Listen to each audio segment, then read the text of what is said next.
लेखा धिकल देवाल लेखा देह पहिले चिनकी सामान पर माछी भिनकी सामान पर माछी भिनकी।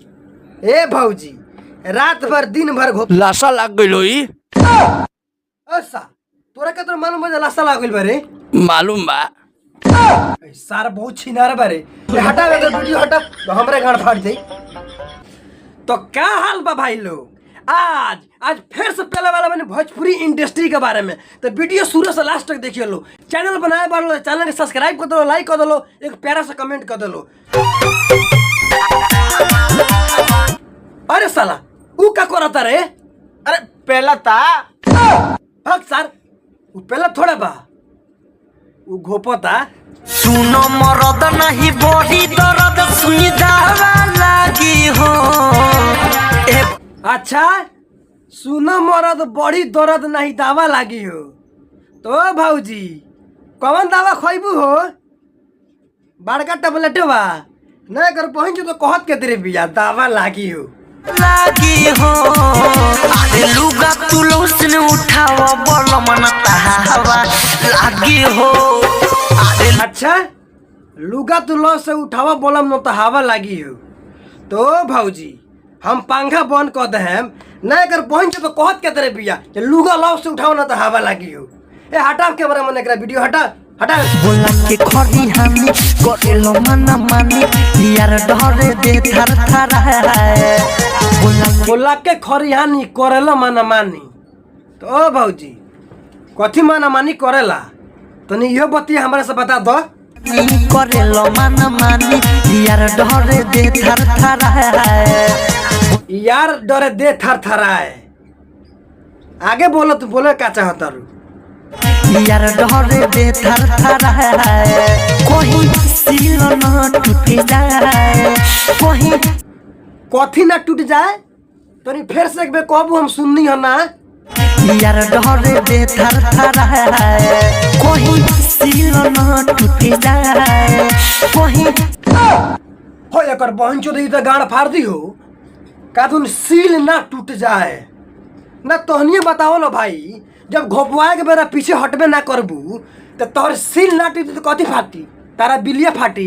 एकर बहन चोद कहत के तेरे बियाई सोच के मन घबराए कोई सील न टूट जाए ना। तुहे बात बतावा भौजी तू तो पहले ही चल गई बड़ी जंगल में आ जंगल में जाके तू कहता रू सील ना टूट जाए।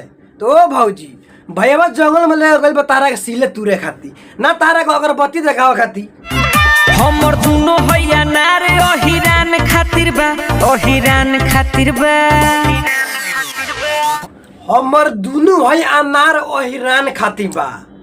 तो भौजी हमनी का मुठ मारम सो नानू इकर बहन तो कहत के तेरे बिया दुनू अनार ओहिरान खाती बा। जे पास मोरा आई तो जिंदगी से जाई नानादार।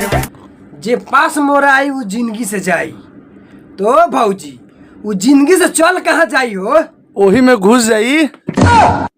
अरे सर ते कहाँ जानता रही रे? हमहू घुसल बानी। तो जिंदगी से जाई नानादार फल वही जवान खाती बा जवान खाती बा। कौन फल जवान खाती बा हो? तनी एक बेर और बताबू हमरा से हमरा सुनाई लो ना। तो जिंदगी से जाई नानादार फल वही जवान खाती बा जवान खाती बा। ओ भौजी उ अनारवा क रुपया किलो बा हो आ कहवा मिलेला ना? एकर बहन चोद जोन हिसाब से अनारवा देखावती है तरी क के उ मिलेला कहवा? उ बहुत महंगा बा। अरे सर ते कहाँ जानता रही रे? हमहू पेल्ले बानी ओकरा के। सारी तो गाड़ फाड़ दी रे। ए हटा साला वीडियो हटा। तो जिंदगी से जाई नानादार फल वही जवान खाती बा जवान खाती बा। दामदार फल उहे नु जवान खाती बा। तो भौजी हमारा कैमरा मन मानू अभी जवाने बा। लुटी बनी जे भाता जवानी के गोदाम मोरा जान खाती बा जान खाती बा। जवानी के गोदाम मोरा जान खाती बा। तो ओ कैमरामैन तो हमनी ये कथी होई सरे? ओ घिलगल नारवा। भाग सर इतेक केंगा जान तारी जो गिर के लड़वा हिसो। सखी रे कटु कठुआ तनी भतार बिना सखी रे कठुआ तनी भतार बिना कठुआता ही भातार बिना। तो भौजी कौन चीज कठुआता? भाई बहुत से लगाड़ बात दिया तोरे भाई। हमार सैया हो ए हमार राजा हो खोलते का चुमावे के दुकान हम ठीक है दुकान खोल देता तो राजा जी तनी एक बार और कहो। हमार सैया हो ए हमार राजा हो खोलते का चुमावे के दुकान हम खोल देता चुमावा के दुकान। ते भौजी तो चुमावा क रुपया किलो तो राजा बेचेल ना अगर पहुंचे तो तुहे बतावा 2 रुपया किलो बेचे रहन क रुपया किलो बेचेल। बहुत महंगा बेचाला।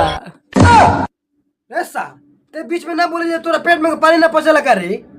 नहीं ई सार के तो हरदम बोले के जरूरी तो रहेला बीच में भच दे बोल दी।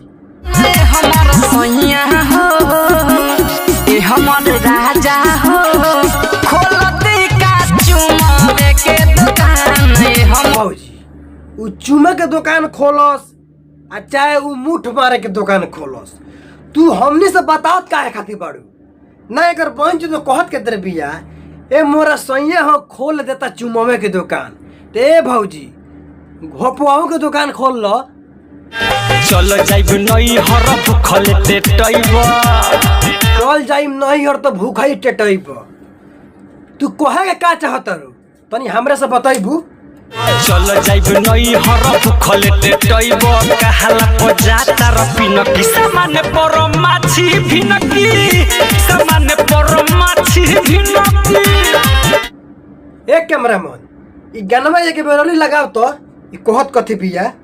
चल जाइब नई हर भूखल टेटैब कहाला पजाता रपिन की सामान्य पर माछी भिनकी सामान्य पर माछी भिनकी। ओ कैमरामैन बोल ना रे सार। तनी देबे हो रुमालवा तनी एकर सामानवा साफ कर दी। ले पोछ दे।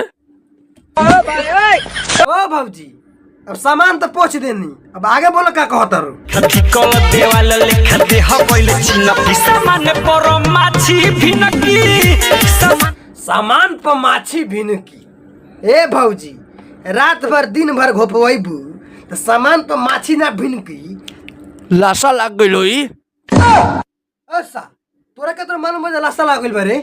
मालूम बा। ए सार बहुत छिनार बारे। ए हटावे अगर वीडियो हटा तो हमरे गांड फाड़ जाई। चैनल बनाए बार चैनल के सब्सक्राइब कर दो लाइक कर दो एक प्यारा सा कमेंट कर दो।